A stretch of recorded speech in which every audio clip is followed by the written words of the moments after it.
Welcome, adventure lovers. Sit back, relax, and let me tell you the story of a man who redefined the limits of human endurance. The first person in history to climb all 14 8,000ers. Today's story is about Reinhold Messner, a legend in the world of mountaineering. He was born on September 17, 1944, in the historic town of Brixen, nestled in the picturesque valleys of South Tyrol in northern Italy. His childhood unfolded in a mountain village called Vilnius, surrounded by the jagged peaks of the Dolomites. It was a harsh, beautiful land that shaped the character of everyone who lived there, including the large Messner family. Reinhold was one of 9 children, 8 brothers and 1 sister. Life was tough, but honest. Simple joys, hard work, and a deep connection with nature defined their everyday world. His father, Josef Messner, was a school teacher, a strict but fair man who raised his kids with discipline and responsibility. He taught them to respect the land, to take pride in work, and to understand that every choice comes with a price. In one of his books, Reinhold recalls a moment from childhood. My father was quiet and demanding. One day on a climb, I started whining because I was exhausted. He cut me off. If you've chosen to go, then go. The mountain doesn't tolerate complaints. Move forward or go back, but don't complain. I never forgot those words. He taught me that mountaineering isn't just romantic. It's about commitment, about taking responsibility. These early lessons became the foundation of everything Messner would later achieve. His first climb came when he was just 5 years old. His father took him into the mountains, a day Reinhold would later call life-changing. We left the house before sunrise. I was nervous, watching my father's steady pace along the narrow path. When we reached the top, the mountains glowed in the morning light. I felt like I had stepped into another world, majestic and terrifying, and I knew this is where I belong. From the start, he was inseparable from his younger brother Gunther. The two shared every adventure, challenge, and summit. As teens, they began tackling harder routes, not with heavy traditional gear, but with speed and lightness. What later became known as alpine style was, for them, simply instinct. It was the way they grew up. At 16, Reinhold had his first real brush with death. While climbing a difficult route, he slipped. A handhold broke loose and I fell. Time slowed down. I thought, this is it. But the rope held. I dangled there, shaking, but strangely calm. That was the first time I truly felt how fragile life is and how quickly the mountains can take it. This didn't scare him off. It did the opposite. It deepened his respect for nature and strengthened his resolve. After finishing school in 1965, Messner enrolled at the University of Padua to study architecture. But city life didn't suit him. He kept returning to the mountains. Eventually, his studies took a back seat. Mountaineering had become the meaning of his life. Down in the cities, I felt trapped, restless. The world of people didn't fit me. But in the mountains, I found peace. One day, after a brutal ascent, I sat on a summit and realized this isn't a hobby. This is my only true home. The mountains ask for everything, and I'm ready to give it. Messner's early years were a life of contrast, the raw beauty and danger of the mountains, and the warmth of a loving, disciplined family. That mix shaped the man he became, someone who saw climbing not as a sport, but as a way of understanding life. Whenever he spoke about his childhood, he always returned to that first trail, that silent lesson from his father. Every summit brings me back to those early days. My father taught me to respect nature and to respect my limits. Whatever I've achieved since then started there in that quiet village in South Tyrol, walking behind my father on a narrow mountain path. By the end of his school years, Reinhold Messner was already acutely aware that his future was inextricably linked to the mountains. Even before reaching adulthood, he had conquered many challenging routes in his native Dolomites, demonstrating not only exceptional endurance, but also outstanding climbing technique. Together with his younger brother Günther, he gradually became known among local climbers as one of the most ambitious and promising young mountaineers. In the mid-1960s, the Messner brothers' names began to resonate more frequently in European mountaineering circles. One of their first significant challenges was the ascent of the north face of the Grand Pilier d'Angle in the Mont Blanc Massif in 1967. It was during this climb that Reinhold first truly experienced what real danger meant and the importance of relying entirely on oneself and one's partner. In his recollections, he wrote, "We were climbing an almost vertical wall where every step could be the last. When there are thousands of meters of void beneath you, all doubts disappear. You are left alone with your fear and your determination to move forward. I remember looking down and feeling that any mistake would cost a life. It was then that I first realized how crucial it is to fully trust your partner and yourself." These early trials strengthened his confidence and laid the foundation for a unique approach that would later become known worldwide as the Alpine style. After successful experiences in the Alps, Messner felt the need to venture beyond Europe. The next significant milestone in his career was a journey to South America in 1969. He went there with Austrian climber Peter Habeler, with whom he would later share a long-standing friendship and joint ascents. Their goal was Yerupaja, in the Peruvian Andes, a mountain whose technical difficulty was well known. The ascent of its southeast snow-ice ridge was a serious test of endurance. In the book, The Crystal Horizon, he recalled, "South America showed me a completely different character of mountains. There were glaciers, deep crevasses, enormous snow cornices. Every step was a struggle, and at times it seemed we were on the verge of our capabilities. But each time we overcame another difficult section, I felt a growing confidence inside. I was on the right path." The expedition was successful and reinforced his belief that a mountaineer should be fast, light, and as independent as possible from external conditions. During that period, Messner increasingly pondered what ideal mountaineering should be. He was convinced that heavy expeditions with enormous amounts of equipment and dozens of participants contradicted the very essence of mountaineering. In his diaries, he repeatedly returned to these thoughts. Traditional expeditions seemed to me cumbersome and inefficient.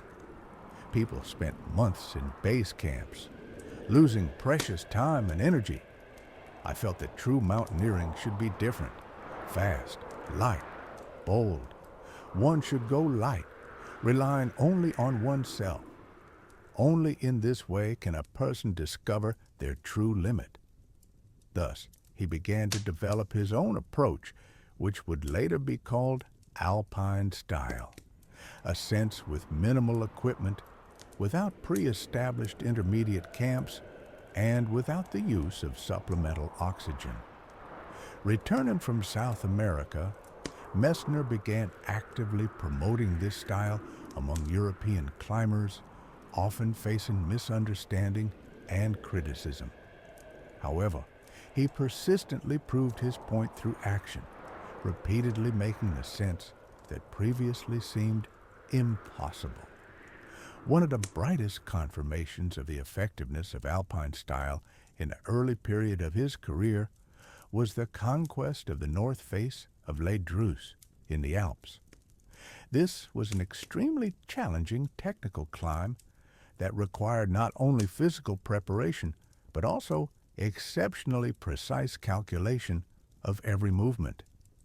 Messner later recalled this trial with special sentiment. The north face of Les Drus showed me how important it is to master your body and mind. On the wall, there was no room for error. Every piton, every rope, every step decided everything. It was there that I finally believed in alpine style, minimalism, speed, and full responsibility for one's actions. Each successful ascent strengthened his reputation among colleagues and convinced him of the correctness of the chosen path. By the end of the 1960s, Messner clearly understood that mountaineering was not just a sport, but a special philosophy of life. He sought not just to conquer peaks, but to do so consciously, with deep respect for nature and himself. This was a kind of internal revolution in mountaineering, and it began precisely with those first challenging ascents in the Alps and the distant Peruvian Andes. Later, recalling those years, Reinhold would write, "I did not choose the easiest path. I chose the path that was right for me. Alpine style became my life philosophy, a reflection of my character and approach to life. And although many doubted, I knew I was on the right track." By 1970, Reinhold Messner's name was firmly established among Europe's most talented and daring mountaineers. That year, he faced a challenge that not only tested his physical and moral strength, but also changed his life forever. This challenge was the Rupal face of Nanga Parbat, an 8,000er in the Pakistani Himalayas, considered at the time to be insurmountable and dangerous. The expedition was organized by the renowned German leader Karl Herrlichhofer. Reinhold's younger brother Günther, who had become his main climbing partner, also participated. In his book, Nanga Parbat Solo, Reinhold wrote, "When we arrived at Nanga Parbat, the grandiose Rupal face, the highest vertical barrier on Earth, unfolded before us. Its dimensions were overwhelming, inspiring both respect and fear. At that moment, I realized that this was not just another peak. It was the challenge of my life. The expedition faced difficulties from the start. The weather was constantly changing, and conditions on the face grew increasingly harsh. Nevertheless, on the morning of June 27, 1970, despite uncertain weather and risks, Messner decided to make a decisive solo ascent to attempt to reach the summit. It was a desperate move, but he felt it was his chance. I knew the weather window was very short. If I didn't go now, I might miss the opportunity altogether. I decided to climb alone, even though I understood how risky it was." Unexpectedly, his brother Günther followed him up the mountain, unwilling to leave Reinhold alone. Together, they reached the summit, but their joy was overshadowed by the realization that they had almost no strength or time left for a safe descent. At the summit, we understood that we were on the brink of survival. We had no tent, no food, no spare clothing. We were alone, the two of us, at the top of the world, facing the harshest reality. With heavy hearts, the brothers began descending the unfamiliar Diamir face, thereby making the first traverse of Nanga Parbat's summit. This was not a planned route, but a forced measure dictated by circumstances. Fatigue and exhaustion grew with each step. Nerves were frayed. Reinhold recalled that moment with particular pain. We descended slowly, step by step, with no room for error. I saw Gunther tiring. He walked more slowly, and my heart tightened with anxiety. I kept telling myself, we can do this. We must do this. The next day, the brothers found themselves in a critical situation, without food, water, and practically without strength. That day, an event occurred that forever changed Reinhold's life. During the descent, he lost sight of Gunther, and soon his brother disappeared entirely. Messner called out for him for a long time, but the mountains remained silent. In his memoirs, he wrote, "I shouted into the void, hoping to hear a response. Around me, there was only wind and merciless cold. That was when I truly felt what it means to be utterly alone." For 6 days, Reinhold fought for his life alone, descending the unfamiliar face, suffering from frostbite and complete exhaustion. Miraculously, he managed to reach local villagers who saved his life, but the joy of survival was bitter. When I emerged into the valley, despair engulfed me. I survived, but at what cost? I lost Gunther. How do I explain this to our parents? How do I explain it to myself? Upon return home, a new, equally difficult struggle began. A struggle against accusations and misunderstanding. Many expedition members, including its leader, Karl Herlig Kaffer, accused Reinhold of abandoning his brother for personal ambitions. These accusations inflicted deep emotional wounds that he could not heal for a long time. In his book, My Life at the Limit, he wrote, "I lived with a constant sense of guilt. I was accused of leaving my brother, but I knew that wasn't true. These accusations were worse than physical pain, worse than any trials in the mountains." This tragedy profoundly changed Messner's personality. He became more reserved, harsher, but also deeper. The loss he experienced forced him to look differently at the meaning of life and mountaineering. He now perceived the mountains not just as a sporting arena, but as a place of the deepest personal trials, a place where one is alone with oneself. After Gunther's death, I realized how cruel the mountains can be. It's not romanticism, it's not adventure, it's always a struggle for life. After the tragedy, I decided that if I were to continue climbing, it would be alone, relying only on myself. I could no longer take responsibility for others' lives. The tragedy on Nanga Parbat became a turning point for Reinhold, forever changing his character, worldview, and approach to mountaineering. It taught him to accept life as it is and to value every moment, understanding its fragility and uniqueness. After the tragedy on Nanga Parbat, Reinhold Messner struggled for a long time to recover. The loss of his brother left deep emotional scars, but it also forced him to rethink the meaning of life and mountaineering. The harsh experience didn't break his will. It made it stronger. He decided he would continue climbing, but from now on, his path would be one of strict self-discipline, deep awareness, and complete responsibility for every decision he made. In 1972, Messner returned to the Himalayas. His new goal was Manaslu, 8,163 meters, the 8th highest peak in the world. The expedition was led by Wolfgang Nyers, and their route up the south face was considered one of the most difficult and dangerous. This time, Messner's partner was experienced climber Franz Jaeger, and together they chose to climb in a style as close to alpine as possible, without supplemental oxygen and with minimal gear. Messner later reflected on that climb in his book, The Crystal Horizon. Manaslu felt like a challenge that could help me find inner peace after a tragedy. I knew it was risky, but it was my way of feeling alive again.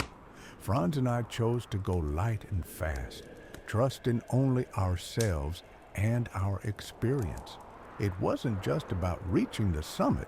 We wanted to prove to ourselves that we could overcome anything.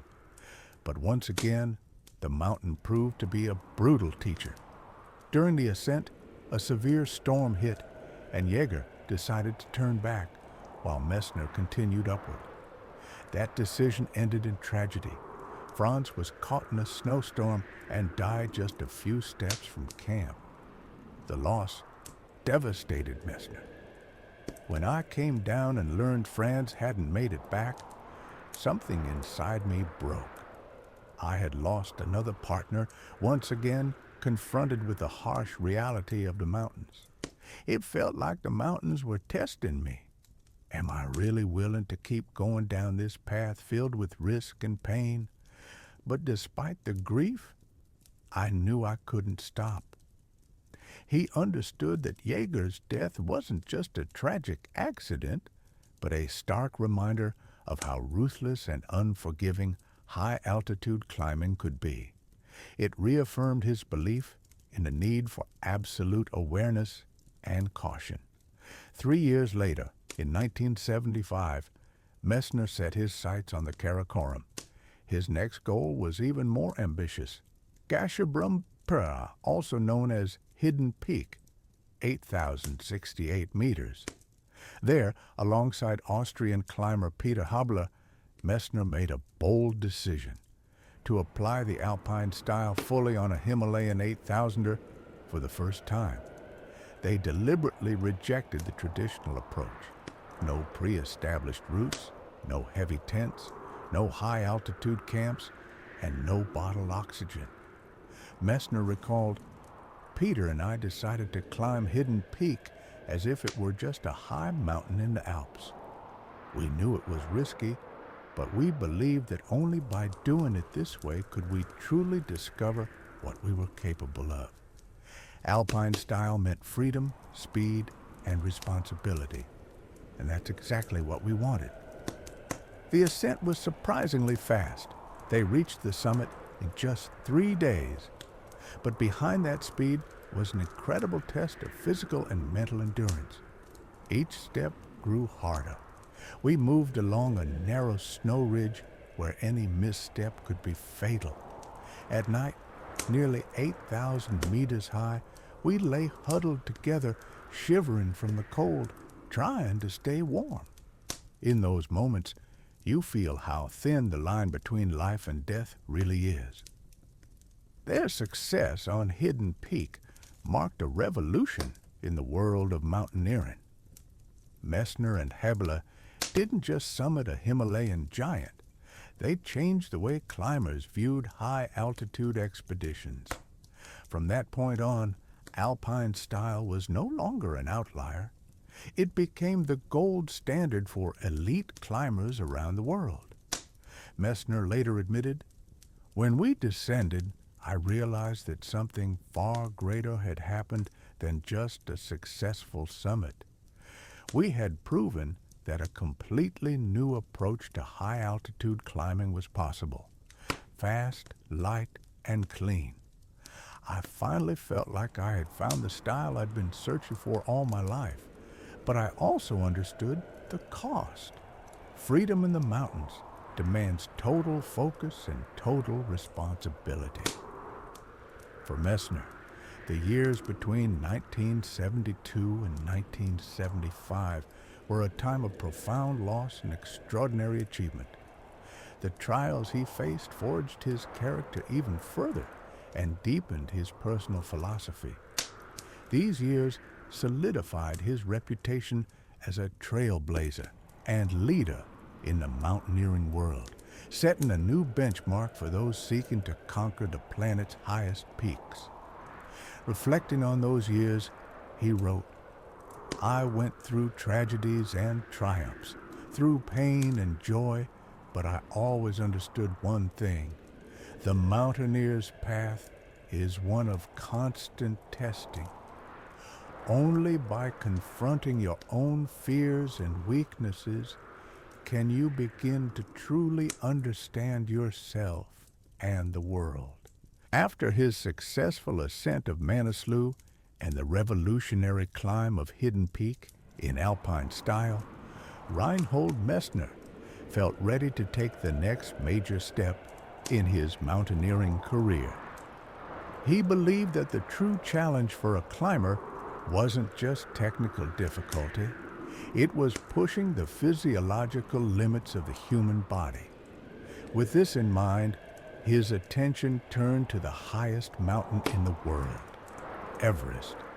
Until 1978, it was widely believed that summiting Everest without supplemental oxygen was physically impossible.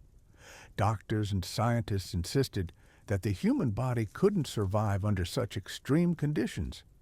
But Messner, drawing from his own experience, believed otherwise. Together with his trusted friend and climbing partner, Peter Habler, he set out to prove that the boundaries of human capability were much broader than people assumed. The expedition began in the spring of 1978. Messner later wrote, "I knew we were going against everything that was accepted. When we announced our plan to climb Everest without oxygen, many people openly called us crazy. But deep inside, I had an unshakable belief that we could do it. The mountain would either confirm or disprove that belief." The road to the summit was brutally hard. At over 8,000 meters, their bodies were pushed to the absolute limit. Messner and Habler felt themselves shutting down. Breathing became shallow, their movement slow and heavy. But their willpower proved stronger than the physical exhaustion. On May 8, 1978, they became the first people in history to reach the summit of Everest without supplemental oxygen. Messner's recollection of the moment was deeply emotional. "On the summit, I felt completely detached from reality. My head was spinning, my mind was drifting, but I understood one thing with perfect clarity: we had done it. We proved that a human being can stand on the highest point on Earth without any artificial aids. This was a triumph not over the mountain, but over our own fears and limitations." That moment marked not only a turning point in Messner's life, but a watershed moment in the history of global mountaineering. That same year, just a few months after Everest, Messner made the decision to return to Nanga Parbat, the mountain that had once claimed his brother's life. He chose one of the most difficult and dangerous routes, the Diamir Face, and he chose to do it completely alone. This ascent became a deeply personal trial.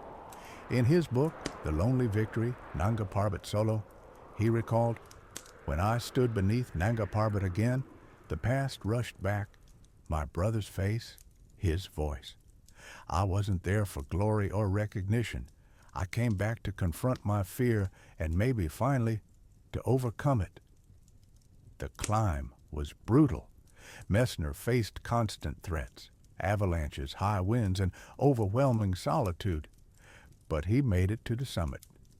That ascent became a powerful symbol of his inner struggle and a form of reconciliation with a painful past.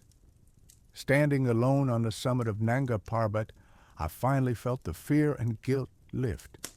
I was by myself, completely alone. But for the first time in years, I felt truly free. A year after the dramatic events on Everest and Nanga Parbat, Messner set his sights on K2, the second highest mountain in the world, and one of the most technically demanding. For this ascent, he chose a new, previously unclimbed route along the southwest ridge, which he referred to as the Magic Line. But K2 proved to be an incredibly fierce opponent. Messner wrote about this climb in his book, The Crystal Horizon. K2 surprised me with its sheer resistance. For the first time, I felt the mountain pushing back so forcefully. Every meter upward was a battle. It wasn't just a wall. It was a test of every belief I held. Despite all his determination and experience, Messner was forced to abandon the Magic Line and switch to the more established Abruzzi Spur. Even then, this climb turned out to be the most grueling of his life. When I reached the summit of K2, I realized I had never faced such trials before. Even Everest without supplemental oxygen felt easier. Here, I understood just how thin the line is between possible and impossible, between life and death. The descent was even more harrowing. As the weather rapidly deteriorated, Messner barely escaped with his life. Only a miracle brought him back down safely. Reflecting on those 2 intense years, he later wrote, 1978 and 1979 were the years that truly shaped me. I came to understand my limits, to savor the taste of victory and the sting of loss. But above all, I realized that mountaineering is a path of constant self-overcoming.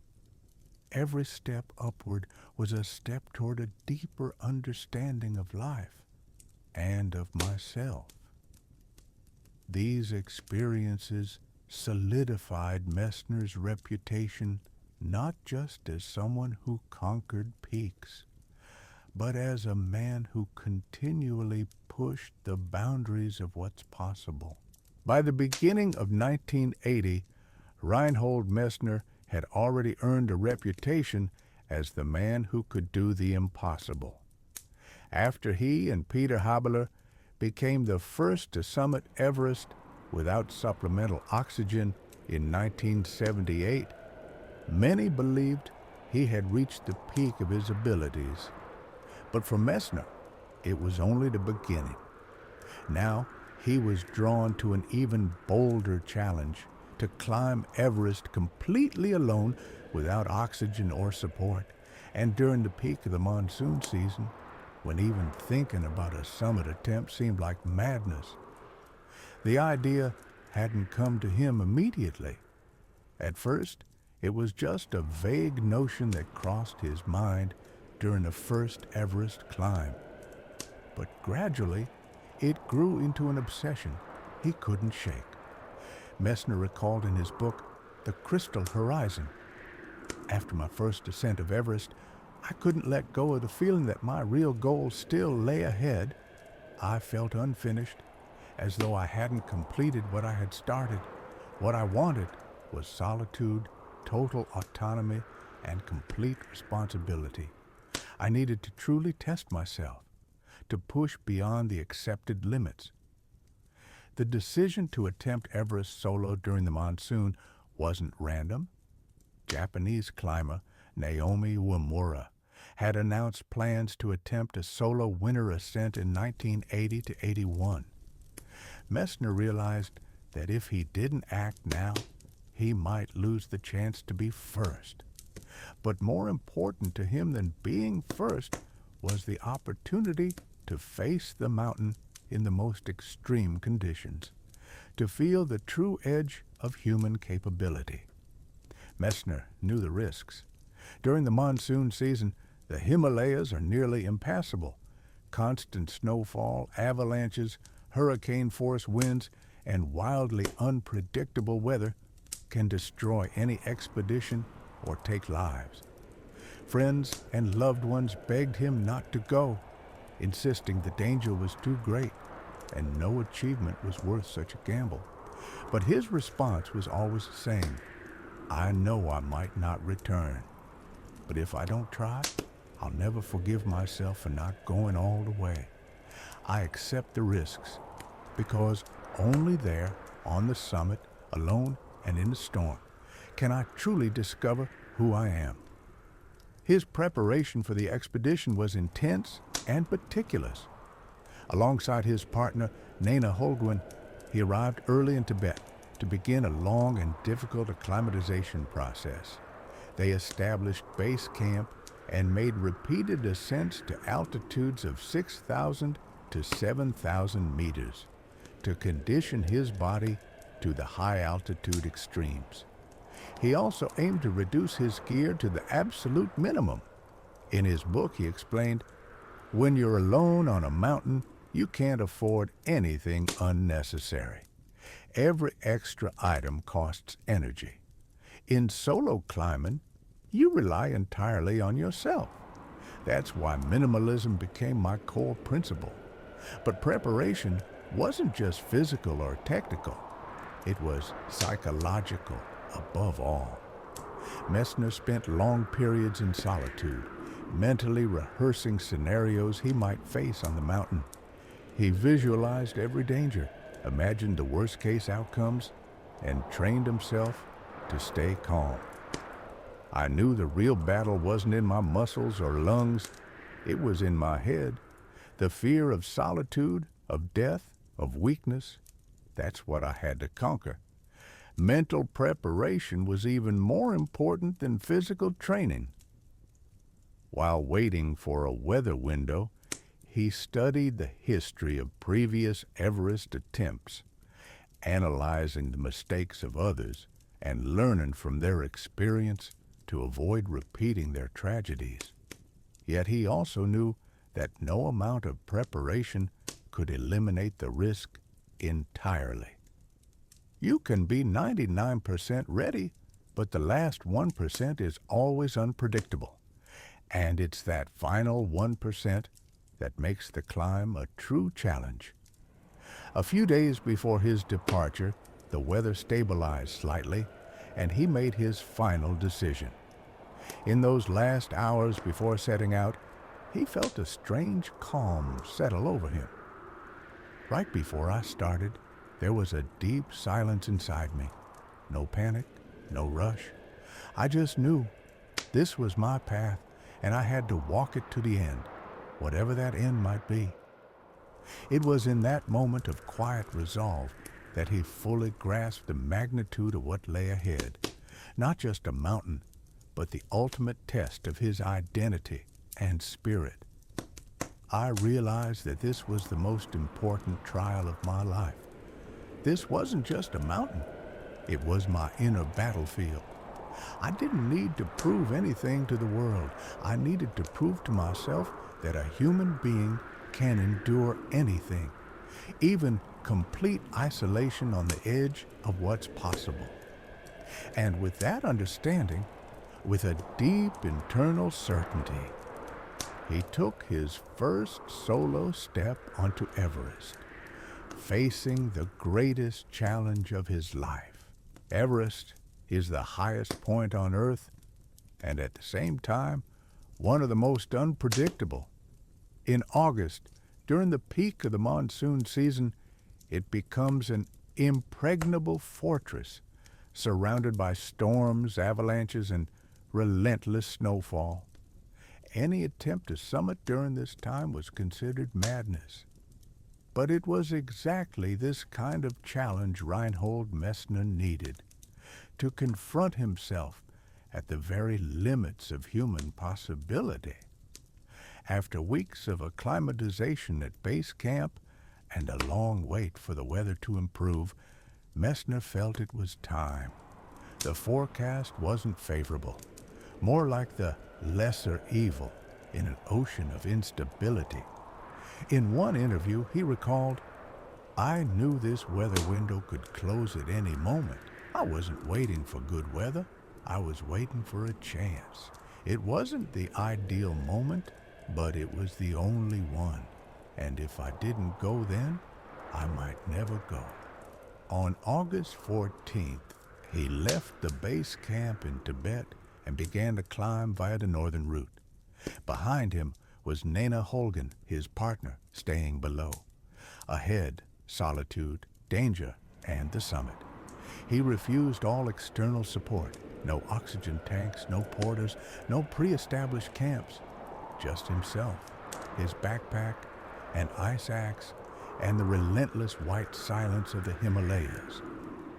The route Messner chose passed through the North Col, 7,020 meters, then followed the Northeast Ridge and Norton Couloir. He avoided the classic route to minimize the risk of seracs and avalanches, though his chosen path was still extremely demanding, especially in deep snow. The difficulties started right away. The first climb was exhausting, the snow was soft and unstable, and avalanche risk was high.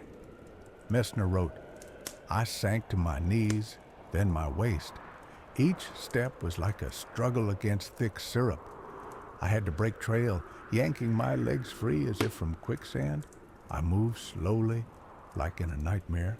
It wasn't a climb. It was a fight with every element of nature." He advanced slowly but steadily, gaining altitude each day. With every step, his breathing grew more ragged. Without supplemental oxygen, the air thinned to levels where most people could barely sit, let alone climb. And as he ascended, it felt as though he was descending inward into the depths of his own consciousness, caught between dream and reality. In his journal, he later wrote, "Above 8,000 meters, everything is an illusion. The wind isn't wind, it's someone's breath. The snow isn't snow, it's ash. You don't see the mountain, you see yourself, reflected in the frozen emptiness. And only willpower, pure will, drives you to take the next step." August 15th, 16th, 17th, days cut off from the world. He was at an altitude where any misstep could be fatal. No communication, no support, no hope of rescue. Several times he lost the route and wandered into avalanche-prone zones, but he pushed on. Sometimes he crawled, sometimes he lay for hours, waiting for the storm to pass. At 8,000 meters, he spent a night in the open. No tent, just a down suit, in minus 20 degrees Celsius. He recalled, "I lay in the snow, pulled my hood over my face, and waited for sunrise. Sleep never came, only strange visions. I saw my brother, the one I lost on Nanga Parbat. I heard his voice. I didn't know if I was still alive or if this was my last night." August 18th and 19th was spent in the death zone, quite literally, and he was alone, without oxygen, climbing up the couloir slowly, as if in slow motion. On August 20th, at 1 p.m., he reached the summit. He didn't scream with joy. He didn't raise his arms to the sky. He collapsed into the snow like a fallen stone and sat there in silence. Later, he would write, "I was empty, a shadow of myself. I was on top of the world, but I didn't feel victory, only a faint dizziness, a sense of fragility, and a thought, now I have to descend, alive." The entire ascent had taken 6 days, the descent 2, and every step down was a separate battle. Hypoxia, exhaustion, hallucinations, they followed him until he reached camp. When he saw Nana standing by the tent for the first time in 8 days, he allowed himself a smile. I wasn't a hero. I had simply walked my path, alone, to the end. This ascent entered the history of mountaineering as one of the greatest feats in human history. No oxygen. Solo. In the monsoon.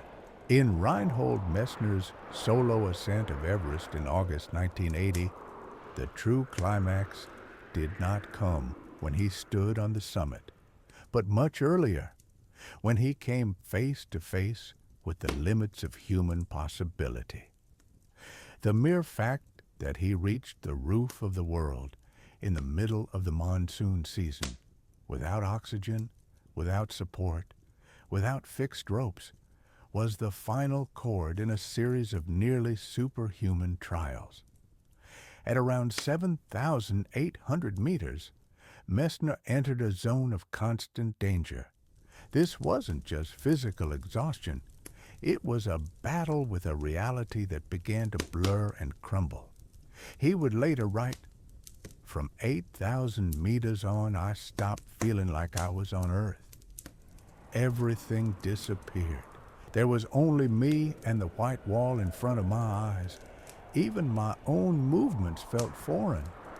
It was as if I was watching myself from outside, like a camera was filming, and I was just a figure inside it." Every step along the Norton Couloir, not the classic route, but one he chose for its technical purity and lower avalanche risk, demanded extreme effort. The snow was soft. The slope crumbled beneath his feet.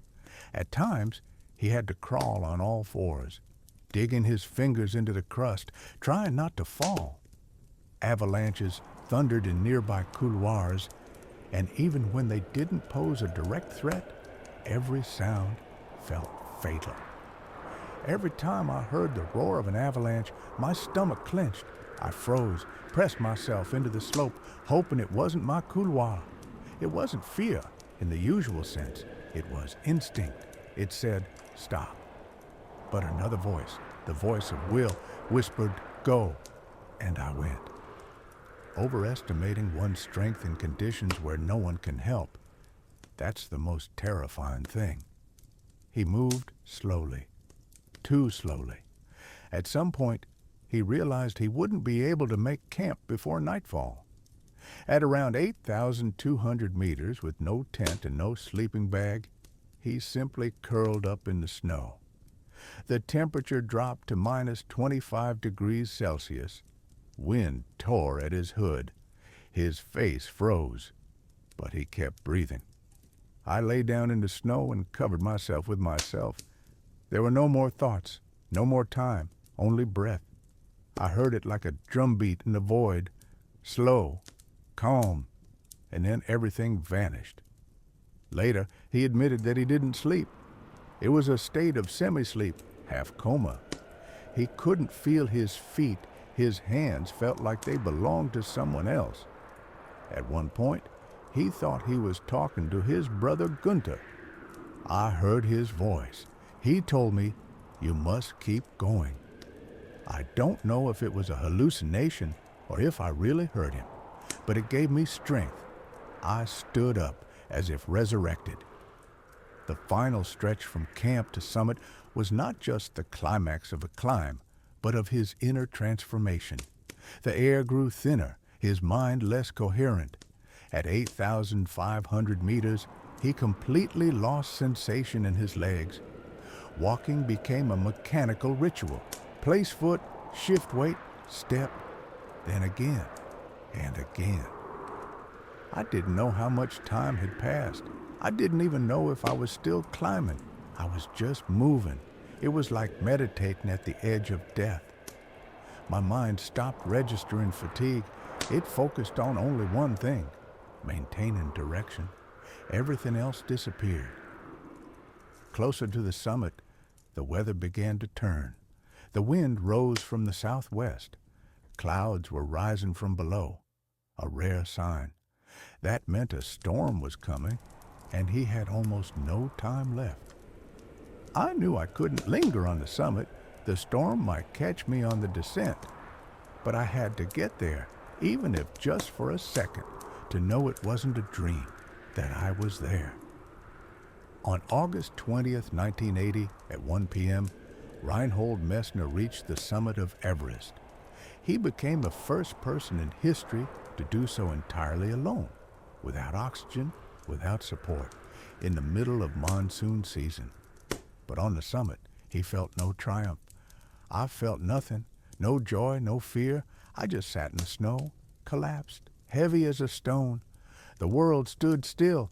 I wasn't a conqueror. I was a survivor, This wasn't a victory, it was salvation. He spent only a few minutes on the summit. He knew any delay could cost him his life, and he began the descent. His body trembled, his mind faltered. He stumbled several times, nearly falling into the abyss. But an inner voice wouldn't let him stop. You made it. You have no right to die now. Get up. Go down. He didn't remember how he got back to camp. Only when he saw Nana Holgen's familiar figure below did he realize he was alive. And only then did he allow himself to feel something. Not joy, but a quiet, heavy relief. By the early 1980s, Reinhold Messner was already considered the most outstanding mountaineer of his generation. He had done what once seemed impossible: climbed Everest without supplemental oxygen, soloed it during the monsoon, survived the tragedy on Nanga Parbat, and summited K2. But his goal was greater than individual ascents. He wanted to become the first person in history to climb all 14 of the world's 8,000ers, without oxygen, without porters, in the purest alpine style possible, and for that goal, he devoted 6 more long and grueling years of his life. Messner saw this journey not as a sporting record, but as an existential challenge. He later wrote, "I didn't just need to reach every summit. I needed to meet each of them face to face on equal terms. No oxygen, no army of helpers, no artificial invasion. Only then did I feel I was truly reaching the essence of mountaineering." Shisha Pangma, 1981. This 8,013-meter peak was the last of the 8,000ers to be open to foreigners, located entirely in Tibet. In the spring of 1981, Messner decided to begin this new phase of his project there. The climb wasn't considered technically difficult, but unstable weather and bureaucratic delays from Chinese authorities made logistics complicated. Still, Messner was resolute. For me, there are no easy 8,000ers. Each has its own height, character, temperament, and risk. Shisha Pangma didn't greet me with open arms. It welcomed me with howling wind and snow. But I knew, if I wanted to complete this path, I had to begin now. He summited solo, without oxygen. This ascent marked the beginning of the decisive 6-year race.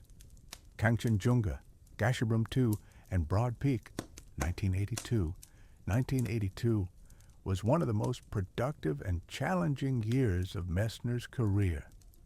In spring, he climbed Kangchenjunga, 8,586 meters, the world's 3rd highest peak. The ascent was marked by a violent storm and considerable danger. Kangchenjunga has long been considered a sacred mountain by Hindus and Tibetans, which is why Messner did not step on the summit itself. I stopped a few meters short, as tradition requires. I didn't feel like I was losing anything. On the contrary, I felt for the first time a sense of respect for the mountain rather than a desire to conquer it. 2 months later, he was already in the Karakoram, where he successively summited Gasherbrum II, 8,035 meters, and Broad Peak, 8,051 meters. All 3 peaks were climbed alpine style, no oxygen, no fixed camps. Many said I was chasing records, but I was simply moving forward toward the end of a path. It was like a pilgrimage. Each ascent made me quieter, deeper, more humble. Cho Oyu and Annapurna, 1983 to 1985. In 1983, Messner climbed Cho Oyu, 8,188 meters, the 6th highest peak in the world. The climb was technically clean. No tricks, just him and the wall ahead. He ascended with Hans Kammerlander, his new regular partner. About Kammerlander, he said, "Kammerlander is my twin on the mountain. We feel the mountain the same way. We breathe in the same rhythm. No words needed." In 1985, the two headed to Annapurna the Fires, 8,091 meters, a peak infamous for its deadly reputation. The ascent was done alpine style via the south face, an extremely technical and avalanche-prone route. Conditions deteriorated to the point where even the climbers themselves later called it pure madness. There on Annapurna, for the first time, I felt like I was no longer in control. Everything depended on a few stones that might break loose. But after making it through, I was changed. You can't own a mountain, you can only serve it. Makalu, Dhaulagiri, Lhotse, 1986. The final decisive stage. By mid-1986, Messner had only 3 peaks left. Makalu, 8,485 meters. Dhaulagiri, 8,167 meters. And Lhotse, 8,516 meters. He aimed to finish the entire project in 1 year. In spring, he and Kammerlander climbed Makalu. It was a particularly grueling ascent. The route was damaged by rockfall, and they were stretched to their limits. Nevertheless, the summit was reached. This wasn't a climb. It was a battle for every meter. Makalu tested everything: physical strength, mental endurance, technical skill, but I could feel the end was near. Next came Dhaulagiri, where they nearly died in a blizzard.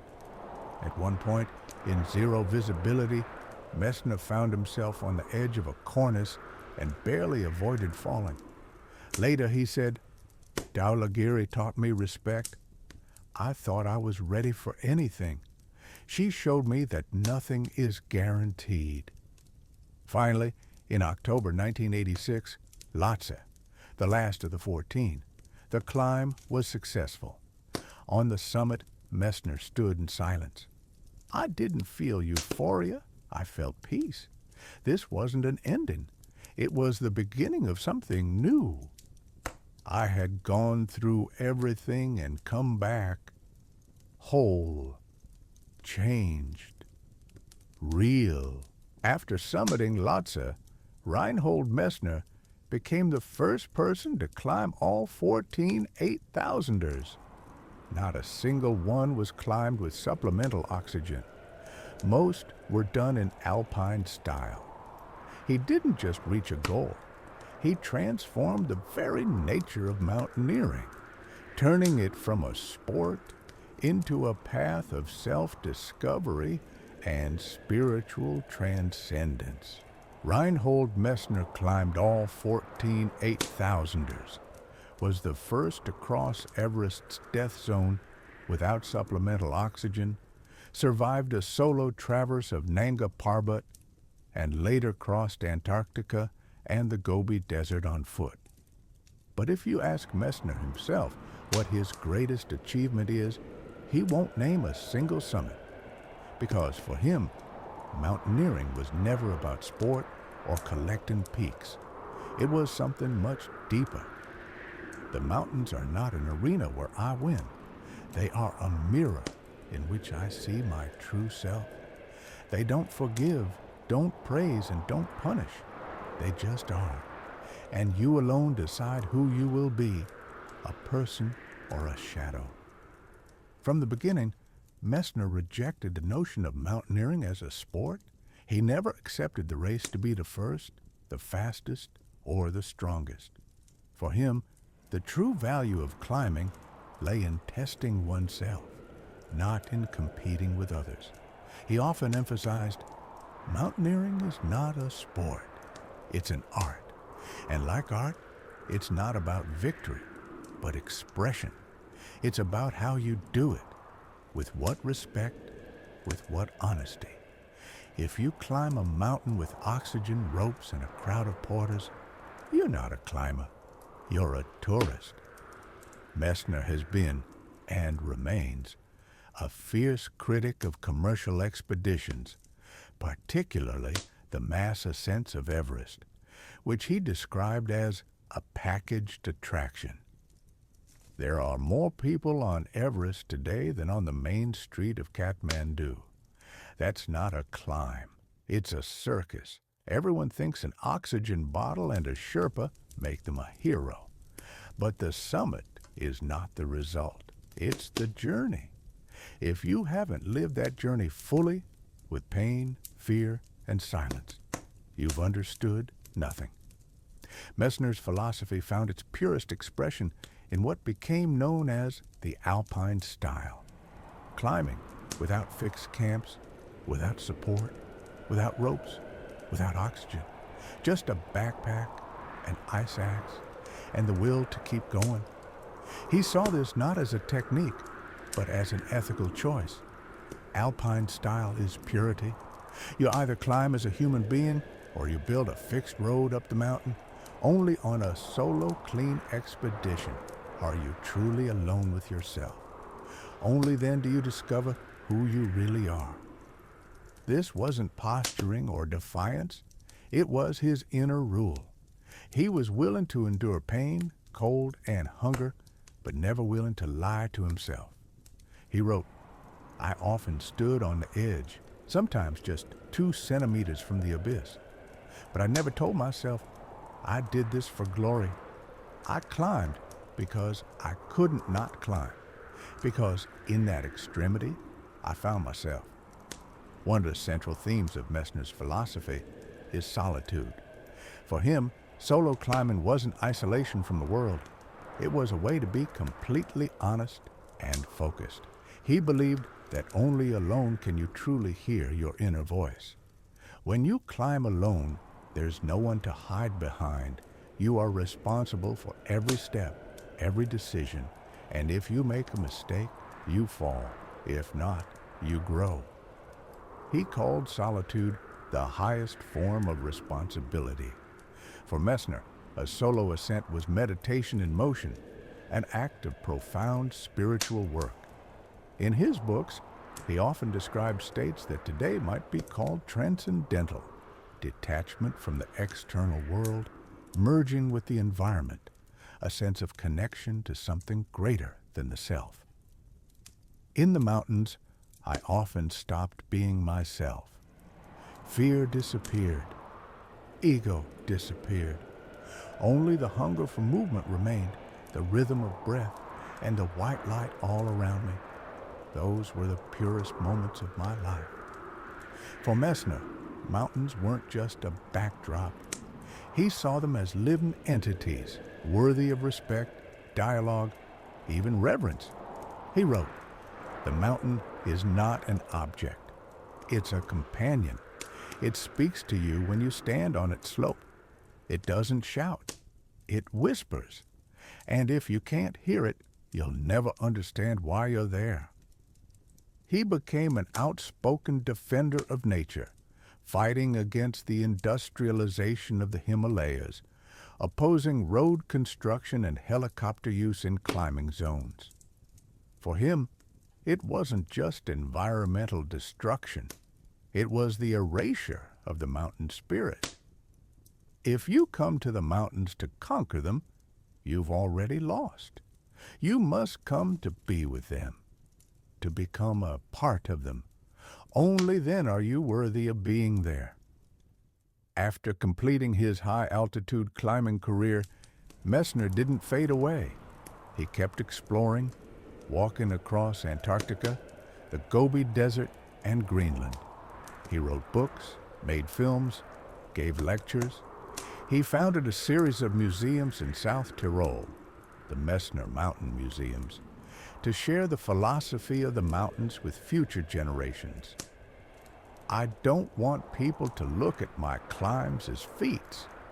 I want them to see that you can live differently. You can take the hard path and find joy in it. You can make mistakes, be afraid, fall, and still go on. That's life. Messner's philosophy left a deep mark on global mountaineering.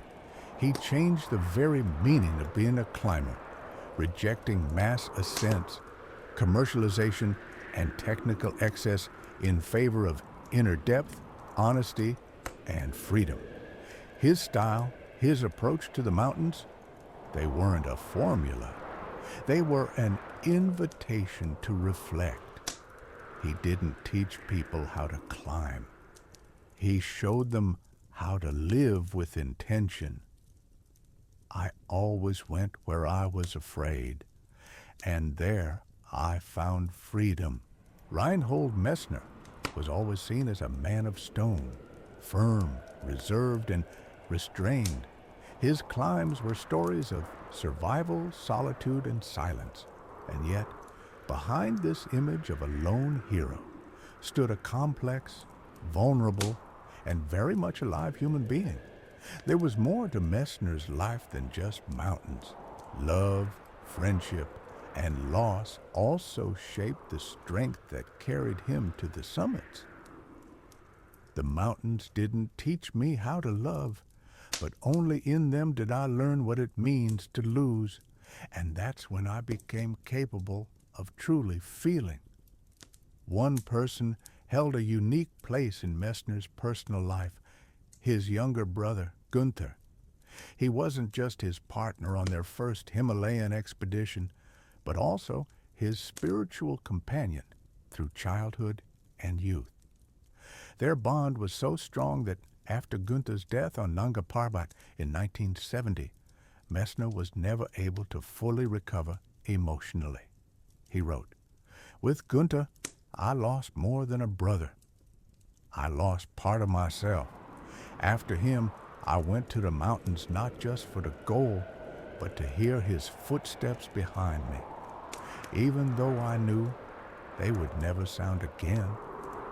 The memory of his brother followed Messner throughout his life. He dedicated several books and countless interviews to him. And in 2005, 35 years after the tragedy, Gunther's remains were found in a glacier at the base of the Diamir Face. It was a kind of closing of the circle. Messner said at the time, "I no longer call out for him in the mountains. Now I've let go. But he will remain part of every step I take, every breath at altitude." The first significant woman in Messner's life was Uschi Taus, with whom he had a relationship from the late 1970s to the mid-1980s.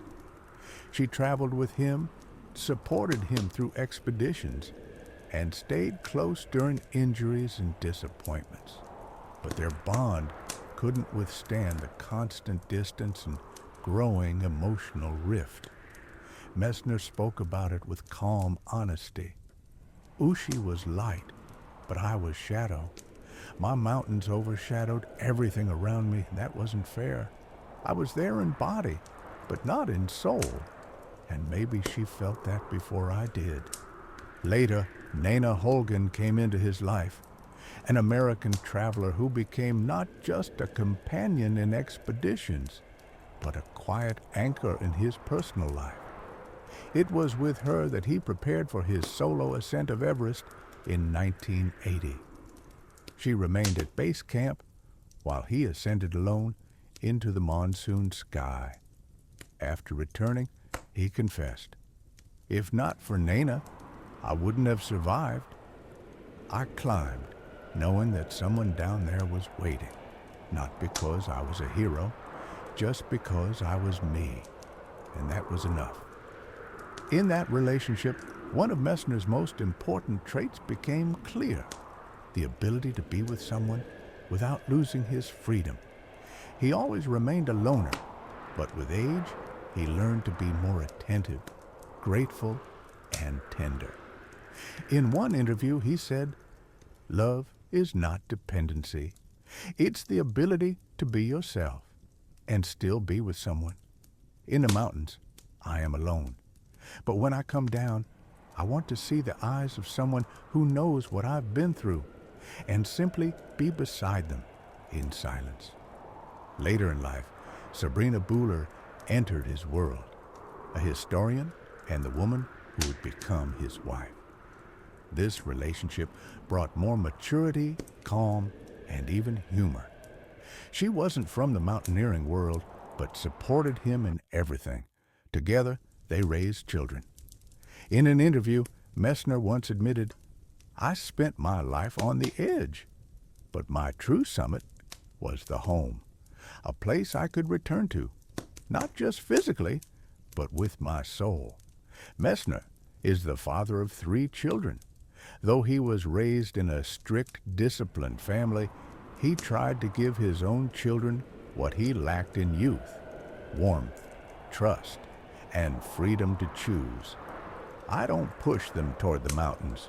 Mountains are not a punishment, not a mission. They're a calling. And if they hear it, they'll climb on their own. If not, they'll find their own path. Messner's life was not only marked by loss and love, but also by true brotherhood forged in the mountains.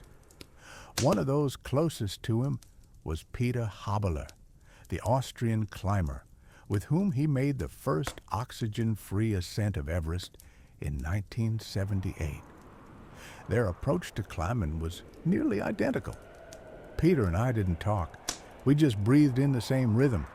It was like a musical partnership. No words, no ego. Just trust and a shared upward movement.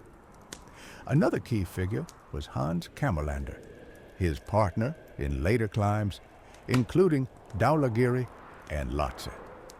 They were united not just by technique, but by a shared philosophy: mountaineering as a path to freedom, not fame. Yet, with much of the climbing community, Messner often clashed. His independence, radical views, and criticism of commercial expeditions made him a controversial figure. But in his inner circle, he was respected for his honesty and integrity.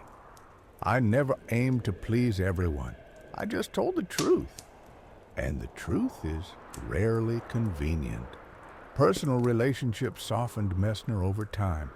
He still disappeared into the mountains, but he returned not only for books and lectures, but for the warmth of home. As the years passed, his speeches had more pauses, more smiles, more silence. He began curating museums, creating cultural spaces, sharing the mountains with others. And he said, "Now I live not to conquer, but to share. The mountains gave me everything. Now it's my turn to give back." After Reinhold Messner had conquered every peak that could be conquered, he didn't disappear. He moved to a new kind of ascent, toward people. He came down from the mountains not with laurels, but with something much more important: experience that could be shared. And so, he began to write and speak and build museums and defend the mountains. The climber, philosopher, and loner became a guide between summits and valleys, between extremity and meaning. "I didn't want my climbs to dissolve in the wind. I wanted to leave a trace, not in records, but in understanding. To understand the mountains is to better understand yourself. That's what I write about." Books became a natural continuation of his climbs. Where he once carved a route along a slope, he now carved thoughts between the lines. His literary legacy includes over 50 books, translated into dozens of languages. Among them are autobiographical chronicles, philosophical essays, and studies on mountain cultures. But in every book, the same honesty as in his ascents. The Crystal Horizon became a landmark text about his solo, oxygen-free ascent of Everest. Written in a tense and piercing style, it conveys not so much the route as the internal state of a climber balancing between life and death. Up there, on the roof of the world, I didn't feel triumph. I felt emptiness. And from that emptiness Something new was born. I wasn't alone. I was part of something greater, and I wanted to share that. Nanga Parbat Solo is a confessional work where Messner returns to the trauma of 1970 and rethinks pain, loneliness, and guilt. The book became not only a revelation for the climbing world, but a contribution to literature on par with the journals of early polar explorers. Later, he would publish My Life at the Limit, Freedom Below the Abyss, Antarctica, in which mountaineering becomes a metaphor for human freedom, peace, and humility. Messner didn't write for fame. He wrote because staying silent would have been dishonest. Each of my climbs was a conversation, but not everyone heard it. So I started writing, to say it again. Maybe someone will hear now. Messner was among the first to speak of mountains not just as arenas of challenge, but as ecosystems, cultures, and spiritual territories. He became an ambassador of mountain culture, a defender of clean routes, and an opponent of mass tourism. For him, it wasn't just about reaching the summit, but about protecting it from those who climbed for a photo or a like. I saw Everest turned into a garbage dump, and that hurts more than any frost-bitten finger. A mountain should not suffer at the hands of man. We are guests. We come to be silent, not to shout. He was a sharp critic of commercial expeditions, especially on Everest, where climbing was increasingly turned into an all-inclusive service. He advocated limiting the number of climbers, enforcing strict environmental standards, and returning to ethical mountaineering without oxygen, without leaving a trace. Less means cleaner, quieter means deeper. Only then can you hear the mountain breathe. From the late 1990s, Messner began a new life project, the creation of the Messner Mountain Museum. But this wasn't just a museum, it was a 5-part cultural complex in South Tyrol, each part dedicated to a theme: rock, glacier, spirit, tradition, heroes, and victims of the mountains. I wanted to create a place where even someone who's never been in the mountains could feel their grandeur and power. This is not an exhibition, it's a dialogue. He oversaw every detail, from architecture to the flow of each room. One of the museums, MMM Coronas, is built right on a peak and looks like a crack in the ice. In another, 3,000 Ortlas, the story is told from the point of view of ice. Messner said, I didn't just collect things, I collected stories. I gave a voice to those who stayed on the heights and those who returned, and to anyone searching for answers within themselves. In addition to his museum work, he spoke at the UN on climate change, served in the European Parliament as a Green Party member, 1999 to 2004, continued making documentaries and joining expeditions, including to Antarctica and the Gobi Desert. Messner didn't become a pastor, a prophet, or a guru, but his voice is that of someone who's touched the farthest edges of existence and returned not to boast of victory, but to speak of fragility. He doesn't preach, he simply shares. I don't know the answers, but I know each of us must ask ourselves the question, why am I here? And if that question arises, then none of it was in vain. Reinhold Messner never left the mountains. He simply stopped climbing them. After ending the active phase of his mountaineering career in the late 1980s, he didn't retire. He transitioned into a different dimension of alpinism. From physical summits to meaningful ones, from personal records to public mission, from conquering the mountains to protecting them. I can no longer climb, but I can speak. And if my words are as honest as my steps, that's already something. Right after completing his project of climbing all 14 8,000-meter peaks, Messner didn't rest on his laurels. Instead, he set out for Antarctica, on foot, without motorized transport. Then came Greenland, then the Gobi Desert. He kept seeking out extreme environments where a person is left alone with nature. I was searching for a place where I could be silent again, where only I and emptiness remained.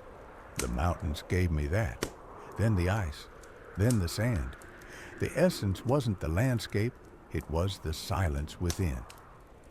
These expeditions were no longer climbs in the classical sense, but they were still spiritual explorations of endurance, spirit, and meaning. He stopped scaling vertical walls, but never stopped seeking the cracks in the fabric of the known world.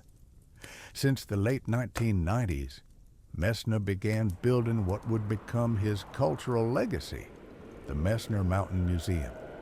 He created 6 museums in South Tyrol, each telling not only the story of the mountains, but of the people in the mountains. Heroes, victims, nomads, shamans, climbers, monks. These are not simply exhibitions, they are philosophical spaces, architectural manifestos. He personally participated in the design, curated the exhibits, and wrote the texts for the displays. He saw the museums as an extension of his books in a sense. Instead of an ice axe, the word. Instead of a route, the exhibition. I climbed all 14 8,000-meter peaks, but the museum is the 15th summit. Now I lead not myself, but those who are searching for their own mountains. One of the museums, Corones, was designed by renowned architect Zaha Hadid. Perched on a cliff's edge, it looks like it was carved from ice itself, a manifesto of silence and mountain spirit. Messner didn't limit himself to cultural work. From 1999 to 2004, he served as a member of the European Parliament for the Green Party. His agenda: protecting mountain regions, banning the construction of cable cars and conservation areas, and promoting environmental education. I don't believe in politics as a machine, but I believe in voice. And if I have a voice to speak on behalf of the mountains, I must use it. He's been a vocal critic of the commercialization of mountaineering. Everest, in his view, has become a tourist attraction, where the summit loses its value because it no longer demands inner transformation. When you're dragged by a rope, breathing bottled oxygen on a route prefixed by Sherpas, you're not in the mountains, you're in a stage set. Mountains aren't about that. They're about choice, pain, and honesty. Messner fights for a return to the ethical depth of alpinism. He calls for mindful ascents, less interference, clean style, and internal dialogue. Today, the name Messner is not just a legend, it's a school of thought. His books are studied in universities.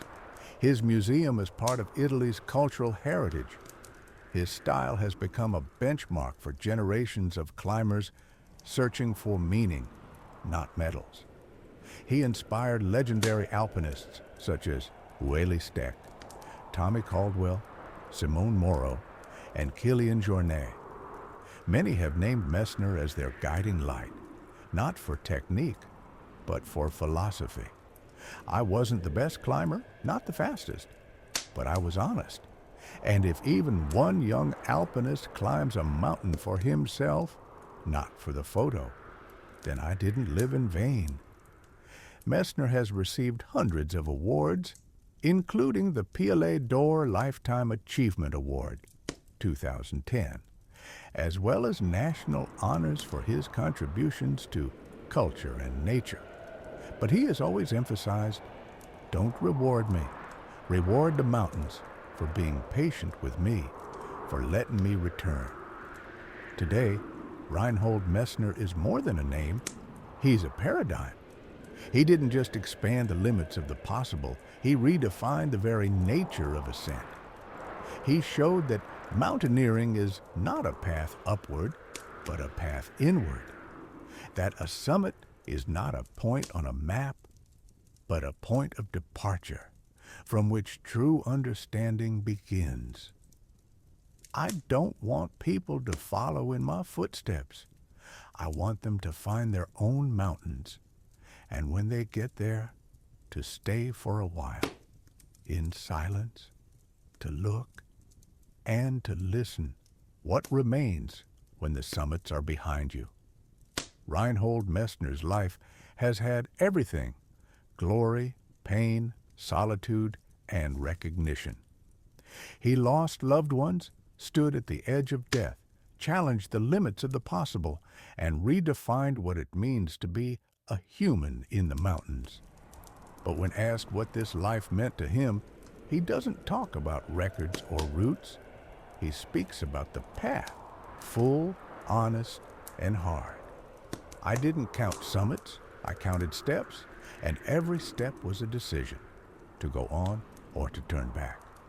Life is not a series of victories. It's movement forward despite fear.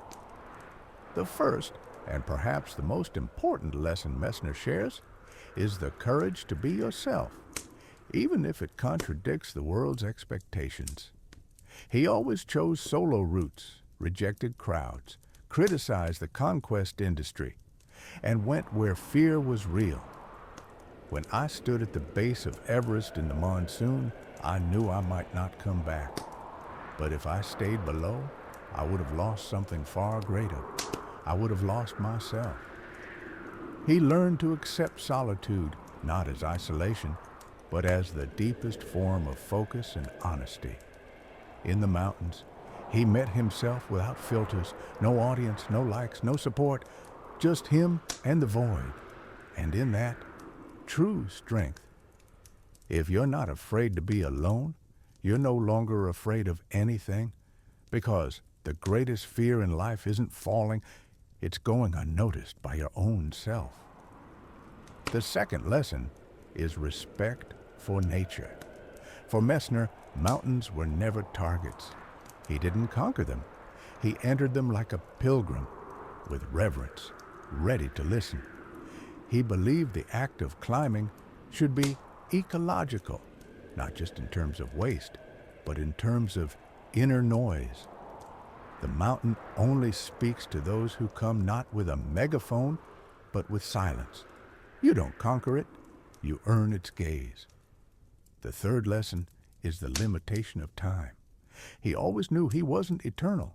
Every climb could be the last, and so each one was lived fully. He didn't postpone life, didn't rely on one more chance. He acted here and now. In the death zone, you don't think about next year. You think about the next step. And in that is the terrifying and beautiful truth. Only at the edge does authenticity appear. Messner's legacy is not a list of 14 8,000ers, not the titles of his books, not the architecture of his museums. His true legacy is a philosophy of perseverance that inspires even those who have never held an ice axe. He gave mountaineering a new depth, not as an extreme sport, but as a form of spiritual life. He proved that the true summit isn't marked on a map, it's inside. That the boundary we fear to cross is not physical, but psychological. And that real freedom is born not in comfort, but in choosing the hard path. I was no hero, I was a seeker, and if my steps in the snow helped someone take a step in life, then it was all worth it. Messner inspired generations. He became a voice that says, you can, not because you must be the strongest, but because you can be yourself, fully, to the end, without pretending. without noise, without the crowd, simply yourself. He didn't give people a route, he gave them an inner map, a map where summits are challenges, solitude is honesty, and pain is a way to grow. Today, in his 80s, Reinhold Messner no longer looks at the mountains from below or above. He simply walks beside them, along the path, as he once did in childhood, barefoot through South Tyrol with his brother's eyes wide open. He doesn't count steps. He sets no new records. He simply walks. I lived a life on an edge. I fell, I lost, I found, and I realized the meaning isn't in victory. The meaning is in the journey. If you're walking, you're alive.